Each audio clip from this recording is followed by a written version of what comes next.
Leafs talk. JD Bunkis Sam McKee. How we doing, brother? 52 seconds of sexiness tonight for the Toronto Maple Leafs.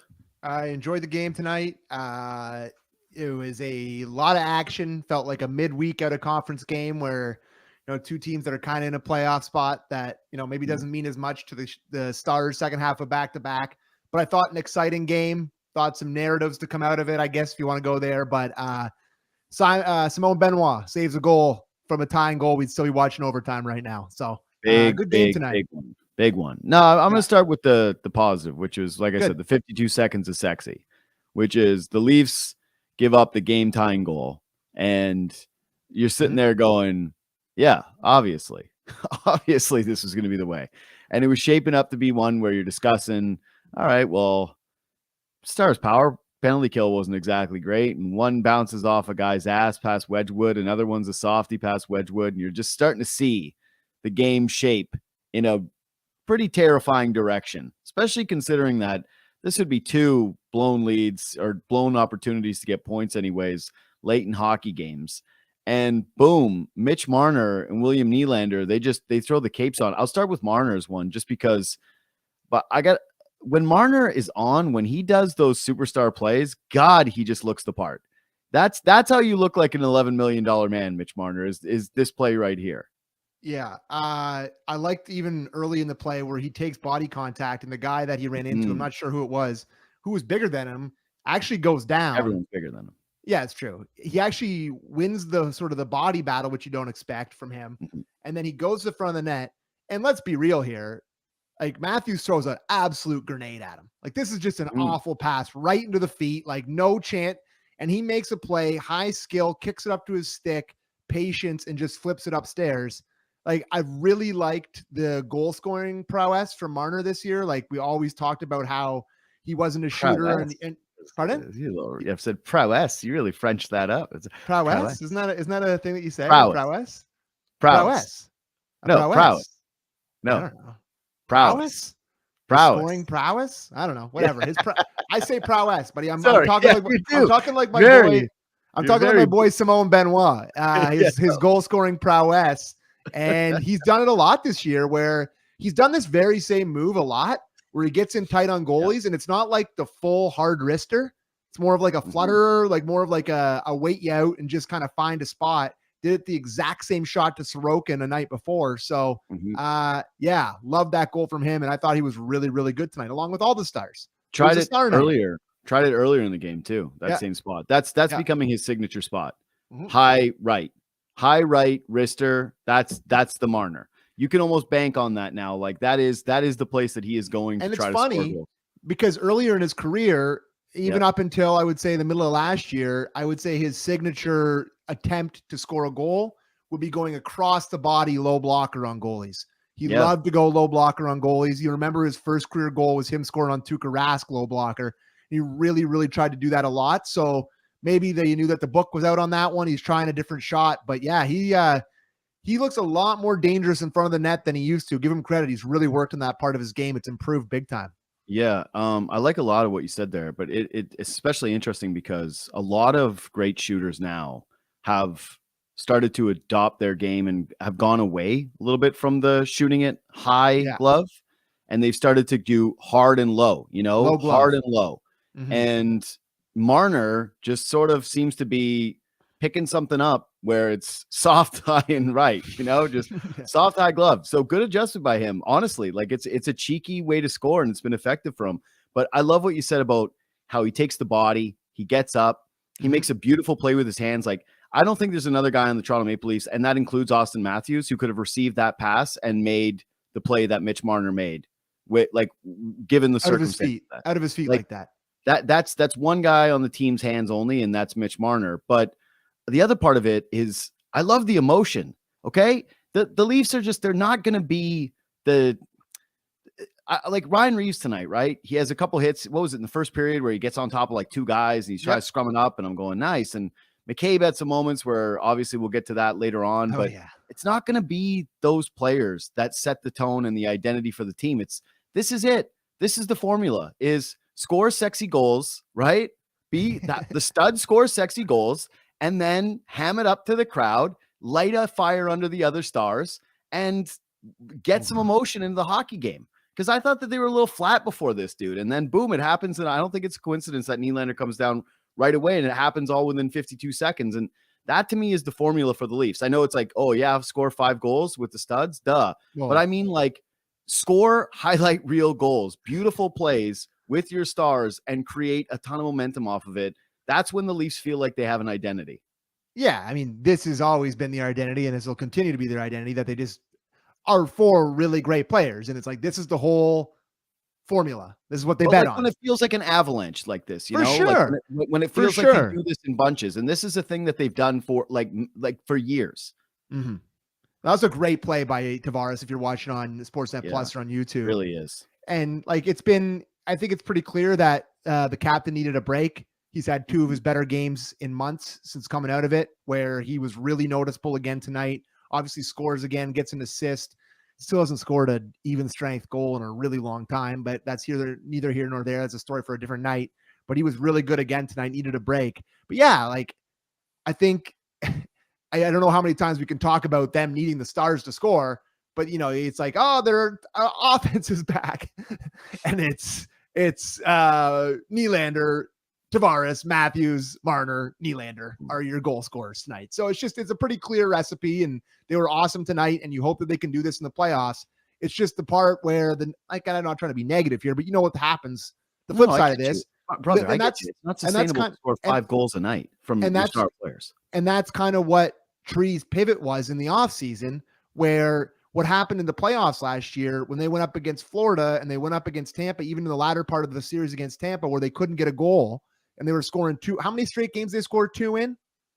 Well, it was like 6, or it felt like it was 6 games. Or something like, I think it was 6 or 7 games. So then obviously they thought that they needed more scoring in the bottom 6. That's why you bring in a Bertuzzi. That's why you bring in a Domi. It's why you bring in Gregor. You bring in guys that are more offensive minded, and it hasn't worked at all. So it's a good one tonight, and it's more for a bigger picture conversation. But yeah, I obviously loved all the Leafs stars tonight. They looked really good against a good Stars team.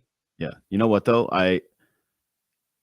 I really think I'm not trying to just be a contrarian here. I think people are really pissed at the lack of Bertuzzi production. I think he's like on the verge of a big breakout. He just needs one. I would hope. He's so snake bit. Like, he had the one in front of the net tonight. He gets his stick lifted on another one where it's like a surefire goal. Yeah. He's around it constantly, man. Constantly around it. And he's been in the dirty areas. And I felt like there was a moment there with the empty net where Matthews was clearly hunting his 42nd because, he wants his cookies. Oh, yeah. And Bertuzzi just wanted to see one go in the net so everybody could shut up. And they were in that foot race for it. And I went, Matthews, if you're the true leader of this team, let the poor guy have one. You gotta let him have it. You have to. He's dying for it. And of course, because he has some kind of curse, he did something, man. He did something in a different life that he's trying to shake right now, because he is fully cursed. And you can tell he's feeling it a little bit now too. How could you not? This guy is not a total butcher. This guy's had production in the NHL. Like, he can score. He had a 20 or almost a 30 goal season one year with Detroit. Like, that's not who he is, but the guy can put the puck in the net, and it's just it's evading him. Like, it is going the opposite way. For sure. He's a little more gritty tonight too. Like, listen, I hate to throw this guy under the bus, but he's a mutual friend of yours and I's, but he's the bad take king. And it's Chris Abbott, right? Like, has he ever when he gets a good take, it'll be his first one, right? He's never. Love you, Chris. Holy, his words, not mine, brother. We love the guy, but come on, he's never had a good take. He's just full-throated, horrible take guy. But he texted me tonight, and he's like, "Is this contract worse than Nick Ritchie?" And I'm like, that's where I think some people are at with this guy, because he's not scoring any goals, and that's not what I'm seeing. Like, I'm seeing a guy who's doing a lot of positive things. Who's creating, who's generating, who's playmaking, who is getting into it a couple of times tonight with some Stars players. I'm feeling for him now. He's got to produce. It's not an excuse. Like, he didn't get paid 5.5 sheets. That's where I'm at here. Like, I love, this is all sweet and warm and fuzzy, but like, push one over the line, buddy. Making 5.5. Yeah, like, I'm dying to love him. I truly am. I'm dying to love the guy, and I really want to root for him. But at some point here, it's got to enter the net. Can I give one small excuse for him and for others? Sure. it was a reminder tonight for me when Tavares scored, and now that's what, 3 straight games for goals for him. Yep. And it's a power play goal, and it's a little bit of a softie that he ends up scoring, right? Like Wedgwood, come on, you gotta. If you're a Stars fan, you're probably not too pleased with that. But it was a reminder of Tavares has been getting no goals on the power play this season, and that's been a big reason why when you look at the production, it's not the same as years past. Mm-hmm. And when you have a power play that's been so geared towards 5, like Bertuzzi's not getting time on the power play. Sniff. No, and that's it. He doesn't get even a second of it. And so when you're in a bit of a drought and you're a depth guy, right? Like you're Domi, for example, who's not getting any points, or you're those guys that you're mentioning, right? Like Robertson, even, who is getting a lineup. When you don't get any power play time, and tonight, who knows? They scored all their power play goals all within what? 3 for 3? Yeah, they were 3 for 3. Yeah, they banged them all in immediately. Like they were quick. But it's at least worth, I think, mentioning that those guys never get any time with the extra skater. And on a lot of other teams, most other teams, they would get those opportunities when it comes to slump busters. That's all. Again, I don't want to sound like I'm just like overdoing it with the excuses here, but I think it needs to be noted. That is a legitimate reason, 100%. Yeah. And when I think in the first round last year, when he had, 10 points in 7 games with the Bruins? Honestly, I don't know. It's just a crazy heater. He was, but 5 of those points were power play points. Yeah. Like he is a guy that's played in the power play in his career, and his skill set is one that can work on a power play. And right before the Leafs murdered narrative week, where we were like, oh, it's time to go to 2 units, and Bertuzzi was like, oh, maybe now's my chance. And then it was like, they got 2 in that game against Winnipeg, and now they've scored 4 since coming out of the break. It's like, oh, sorry, Bert, time to sit back down there, buddy. Your chance is now gone. But you had a sliver of an opportunity. Yeah. I would just like to see him play with Marner on the power play once in a while or whatever. And you probably have 4 to 5 more goals this year, at least. I think that's fair to say. Yeah, I think so too. That's all. Again. All right. Excuse making corner is now done. Back to the show. We got to talk about John Wick McCabe, where he just was out for revenge. He was out for revenge after that happened.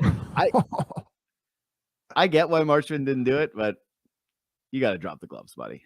Guy, try you blindside a guy like that. You late hit. I know it's a tight game, but McCabe wants to go you after that. His face is all bloodied up. I think you owed him one. I didn't like that. I didn't hate the hit as much as some people did. Let's put it that way. It's not a good hit. It's clearly a missed penalty. Yeah. I didn't think it was like as egregious as some people seem to think. But I think you got to give the guy his fight when he wants it. He's sorry if you're watching on YouTube or Sportsnet Plus. That's me reacting to the hit. Listen to the podcast. You know that when Sam interrupts the show with say it, it's a big hit every single time. I got to tell you, I love that because that's such a dying thing in hockey where guys just a beat late and he hammers a guy, and when he had the puck in his stick, like. In 2002, we're on Leafs Talk, streaming on whatever platform we could do it on, sport, and we're talking about what a great play by Marchman. It's not, it's on the border, but it was a penalty. Probably could have called it a penalty. And McCabe, his wires cross. He is, I think, on first team all wires cross in the league. Like he is a guy that when something bad happens, he's not the same man. He is a squirrely individual. Dude, there's the intermission between those plays. Like he had the full intermission to cool off, and he came out immediately and has a shift where he tries to go him, and then he bowls him through Simon Benoit, like knocks over 2 guys. He's he wanted it. I kind of feel like he was already after Marchman early in the game, but so it's it kind of feels, and I thought the Leafs came out and played pretty hard in the third period. To me, like they were actually kind of finishing checks and harder on the body and played pretty, good defensive hockey outside of the breakaway they let go behind Giordano and the almost tying goal at the end. I thought they were played pretty solid for the Leafs standards, but I think McCabe went in there spitting blood, and they're all like, Jesus Christ. Like this guy's an animal. If we don't play hard, he's going to hit us. Like we got to play. So I think McCabe is a really important guy to this team, just the way that he plays, because there's so few guys on the team that have that sort of that, quote unquote dog in him. He's just an animal, but he's just a little bit overcast. Like he plays a little bit too much. Like if Benoit and McCabe was like your third pair playing the most popular third pair playing 13 to 14 minutes, where you had four other guys that played most of the time, and those two guys just went out there looking for skulls, they'd be putting on Legends Row next week. Like they play a little bit too much for my liking, but I love so much what those two guys bring. And again, tonight, and I love the play I love later in the game was Benoit, him and McCabe have really obviously become buds, become a partnership. Benoit almost brought out a stretcher for Marchment. Like I thought Benoit was genuinely one of the best players. He just missed him. And I loved it, because it's like he clearly is pissed at Marchment too. That's his buddy. That's his D partner. And he's trying to send a message, and he did. So Benoit's been absolutely balling for the Leafs. He's been so good. And you wonder when the next shoe is going to drop. You wonder when this is going to not happen. But he's been excellent, and you just got to keep riding the hot hand, man. There's no question. There's no question, dude. He's a critical import to the team. I do think that we're enjoying it so much, and we like the guy, and we are so used to just rooting for the blue collar player and yes, you're right that everybody on this team is miscast except for Morgan Riley at this point, right? Yeah, you're right. It's a good point. It's true. Like all of the guys are playing one spot too high. It's one of the biggest. They probably need two defensemen, honestly, but for sure, they certainly need one to push guys down. But Benoit, man, where the hell would they be without him? Like, had they missed on Klingberg and it was just Lagesson, right? Had Benoit not been a factor, he not been a part of this team, and Lagesson, I think, has been fine. And by the way, I think he's in next game for Gio again. Because listen, we like maybe to pivot off of the Benoit thing is Keefe. Remember when he sat David Kampf and he went, no more defensive boo-boos anymore? He can't do that with the forward group because there's nobody else, right? He's got to go down to the Marlies and get Alex Steve, for God's sakes, if he wants to swap somebody in the lineup. But with the blue line, he can go to Lagesson or Timmins instead of Giordano. And I think that after a game where you lost because of a broken play where you let the D get behind you and you said that it was Pee-wee, to have a game time goal where Giordano gets caught flat footed on a nice set play by Dallas, whatever, to let the Stars get behind you for the game tying. Well, it wasn't the game time goal, but the game time play. Yeah. I think it's another sit moment for Giordano. Unfortunately, like I don't know. It's a certainty that he plays Saturday night. In fact, if I had to guess, I'd probably lean 60-40. He doesn't play. Yeah, I think it's fair. And I think if you've been listening to this show since it started, both of our thoughts on Mark Giordano and what he's given the Leafs, but it's heading in the other direction here. And it has been for a while.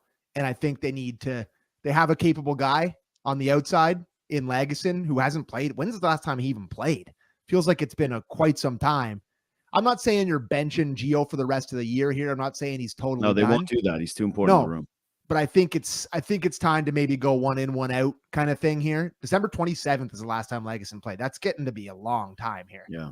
I think it's time for a couple old Lagesson games and let Gio rest a bit and hope that it has the effect that the rest had on the other, on Tavares or had. The thing is, they just came back from the All-Star. Like it didn't happen for Tavares because he was sad. He just came from the All-Star break. He's getting old. He's past his best before date is probably past. And I don't know. Like, listen, they're going to make some trades here. I don't know what they're going to do. I don't think they're going to go all in or anything, but like, to me, the trade is that you bring in a guy that you can not have Giordano play every night and probably not in the playoffs too. Like he's an option, but he's not a go-to guy for this team on the penalty kill when he's in. Like he's just they're asking way too much of him, and it's showing. So you know what though? He and Lilligren are both terrible right now. Like Lilligren is fighting it bad too. Yeah, it's just he's lost out there, and it was again tonight where it was not a good Lilligren performance. Like he had a few really really tough shifts in this game. And I couldn't help but wonder, think about where he was at last year and what people were thinking that he was going to be in terms of import to this blue line versus where he's at now and how much that's really hurting them. He's had a very similar trajectory in the last 3 seasons where he's come out and he's been really good for them. And they're like, oh, it's finally starting to happen. And then he goes through these massive dips where it's this year it's he's just had nothing. This year I'll give him credit. He was better at the start of the year. Then he had that brutal injury when Marchand tripped him into the boards, and he hasn't found it since. So to me, like, is that a Rasmus Sandin situation where he's just one of, like, I know you're subtracting from a blue line that's already thin, but you just bring in somebody different and he goes somewhere else and you get a pick or whatever you get for him. Like, I think we know what he is. Like, is he going to next year jump out somewhere and be like, oh my God, Timothy, he's arrived? Like, I'm pretty comfortable knowing what Timothy Lilligren is at this point. Like, I guess he's still pretty young and maybe he has a longer career after he leaves, but yeah, I don't know, man. It just feels like every season's the same with him. I'll tell you this is I months ago, I would have thought a Lilligren challenge trade would have been nuts because of the contract and him being still an RFA who's controllable. It's going to be cheap and he's young and he's decent and he's shown flashes and blah, blah, blah. But it's like, I don't know how anybody could be heartbroken if you put him in a challenge trade at this point, right? Or like a very similar trade to the one that you're talking about, the Sandin deal, where you get. Well, you're not going to get a first for him, though. No, you're not. He doesn't have the upside that Sandin does. No. You can't. No, but an asset. I'm saying, like, you're getting back a real asset. Like, okay, let's put it this way. If you could get a second for him and reroute that second for Tanev, like, you'd do that in a heartbeat. Yet I don't think Calgary wouldn't do him for a second. Like, something along those lines is what I'm saying. Is that's what I would be talking about with a Lilligren type of trade. Anyway, Sean Monahan got a first-round pick. Sean Walker, they're asking for a first-round pick. You're not getting Tanev for not a first-rounder. That's the terrifying part of this. Well, guess what? I'm hoping that they don't end up with Tanev. I agree. Not now. I hope that I'm good if they sign him, but yeah, the trade, I've never been on record this entire time. Like, I do not want to trade a first-round pick for. I'm coming to your side, buddy. I agree. So one last major plot point from this game for me is just simply the penalty kill in the second period was beyond massive.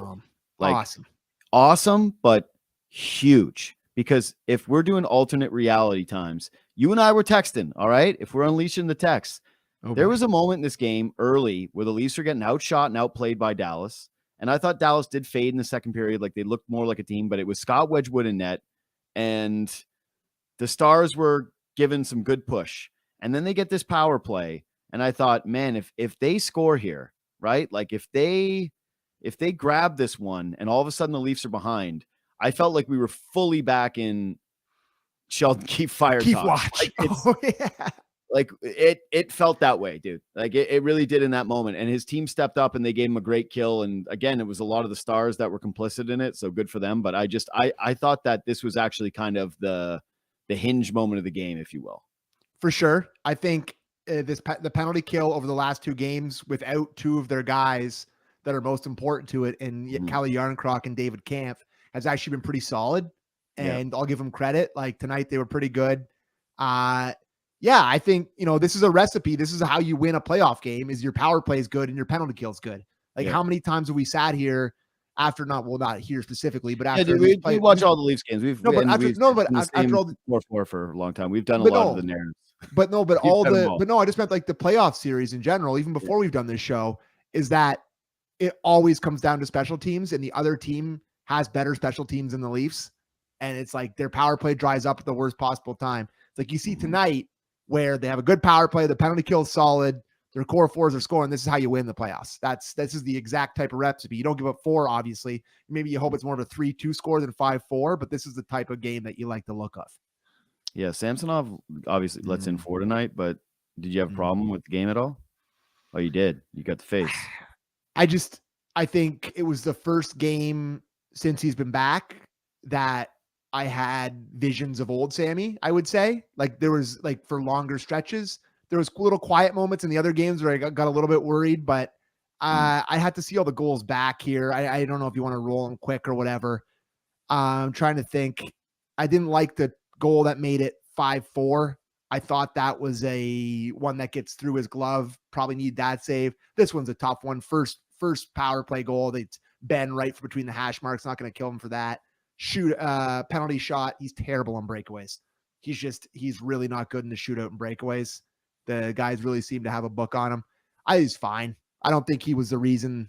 Like if they had I wouldn't give him a ton of credit for the win. I didn't think he was awful, but wouldn't say I loved the game. Is that okay? Yeah, is that fair? He let in 4 goals. I think you're jumping at the bit to crush him. No, I don't care. I really don't care. I don't have a dog in this fight. Like I don't care about any of the goalies. Just save it. Like I don't care. I don't care if Wall goes in there is good. I don't care if Martin Jones is good. I got no axe to grind. Just see, I'm happy with it. I'm happy with it, and the only reason why is because he's still not swimming around. Like he was let in a bunch of goals tonight, but he didn't look like Samsonov, the head case, just flying around his crease, and like every shot is a dangerous rebound off of him. Like still felt like he was poised in the net. I don't really feel like there was a stinker in the bunch. Like the goalie that let in the worst goal tonight was by far Wedgwood on the power play goal by Tavares. Would like that one. Yeah, would have liked that one there. That's a wrister from the top of the circle. It beats him glove side. Would have liked that one, but it's okay. They didn't. Yeah, I thought, like you said, he's not swimming as bad as he usually is. Thought he was towards the end of the game a little bit more disjointed, but he's fine. So I don't. I'm not going to sit here and kill him. Definitely want to have that one. A lot of traffic, tons, but also Wyatt Johnson, local guy for an out of market team, comes in and scores. Gave that pick out today. Real Kipper and Bourne. Bet Wyatt Johnson goal plus 260. Yeah. So. Sandal the handle's back, buddy. I'm just giving out winning picks, although 2 of my picks I gave out yesterday to win, but that's okay. I gotta tell you though that plus 260, the book that I use, I got a better number than that because I also did you bet it? Attaboy. Attaboy. I had plus 320 for it. I didn't even see your show. I like that bet. Yeah, I mean it's like it was a nice it was anyway. Nice bet, nice pick. Thank you. Very, very nice. Yes, Sandal the handle is back. After being the coldest man in the universe who went like literally yesterday too. I gave out the only one I didn't do yesterday. I gave 2 same game parlays. I bet the one that we did on the Vancouver, but I gave out Kuzmenko goal Flames win, and I didn't bet it was plus 625. Yeah, brutal. See, you and I both did have the Lindholm goal yesterday. Canucks win. We like the Canucks at the plus number, but. Yeah, we had to get greedy and throw McCabe point in there. So that was all you too, because I was you and I was like, "Here's the parlay," and you're like, "McCabe." And I was like, and you knew who you were talking to, the McCabe lover of all lovers, the guy who was his biggest apologist in town. And of course, I was willing to dial that one up. Anyways, follow us on Twitter and Instagram. I'll be giving out a lot of picks this week for Super Bowl. I've been doing props every single day this week. By the way, tomorrow on my pod, Leafs rumors with Frank Saravelli and also Laurent Duvernay-Tardif, the former Chiefs offensive line. Yeah, talked about playing with Mahomes a little bit, and when they won the Super Bowl, and then won the Super Bowl, and then pandemic happened, and then he went and became a doctor. It's like pretty big shift.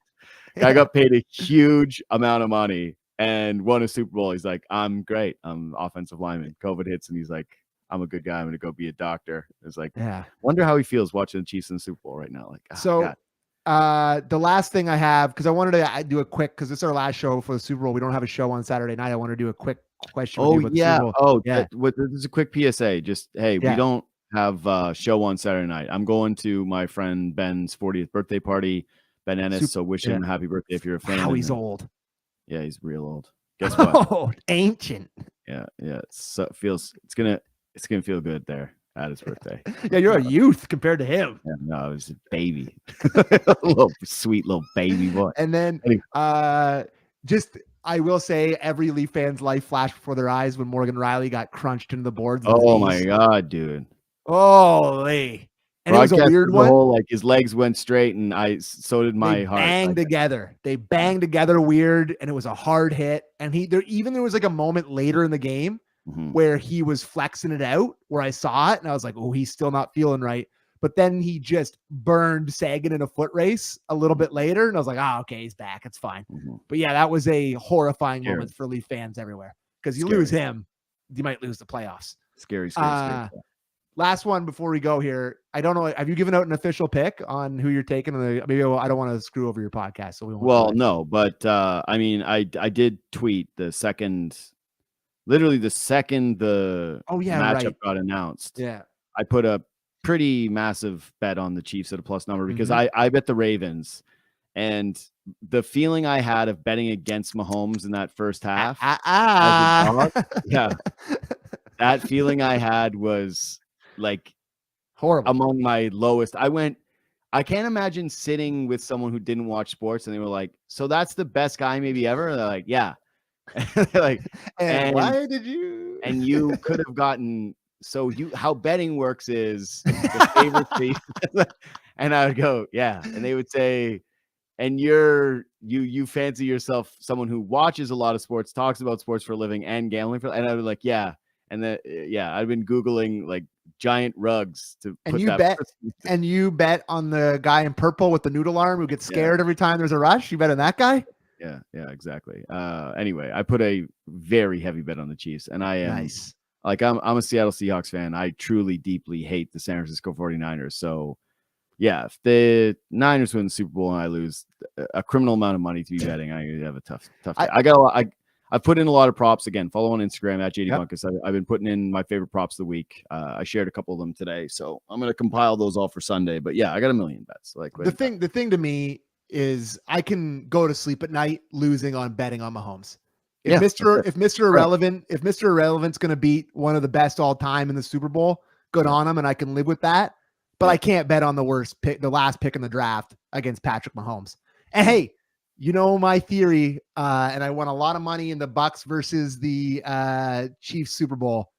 Never bet against the Zebras, baby. Never bet against them Zebras. And you know they want that little Taylor little smoochy, Taylor and Travis. I forgot you and I were on opposite sides. Oh yeah. And I was going refs, go refs, go. You were so happy, and I was so miserable because you bet like nothing, and nothing.